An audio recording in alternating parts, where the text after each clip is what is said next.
যেসবে বঙ্গেত জন্মি হিংসে বঙ্গবাণী, সেসব কাহার জন্ম নির্ণয় ন জানি।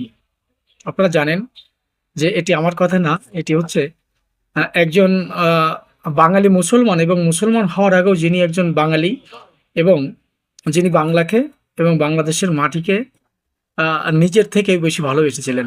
অর্থাৎ নিজ মাতৃভক্তি, একজন স্বদেশ প্রেমিক কবির নামই হচ্ছে আব্দুল হাকিম। তিনি তার বঙ্গবাণী কবিতায় এই যে লাইন দুটি আমি গাইলাম বা শোনালাম, এটি তারই একটা চরণ। তো আসলে আমার মনে হয় যে আমরা যারা বাঙালি হয়ে বা আমরা যারা বাঙালির থেকেও তার আগে হচ্ছে আমার দেশের মাটিকে ভালোবাসা, দেশকে ভালোবাসা, দেশের মানুষকে ভালোবাসা। আমরা যারা এই দেশের মানুষকে ভালোবাসি না, আমার দেশকে ভালোবাসি না, আসলেই তাদের জন্ম, আসলে যে জন্ম পরিচয় আছে কিনা, কবি সেখানে সন্দেহ প্রকাশ করেছেন। এবং শুধু তাই না, পরের চরণে তিনি কিন্তু তাদেরকে বিদেশে চলে যাওয়ার জন্য বলেছেন।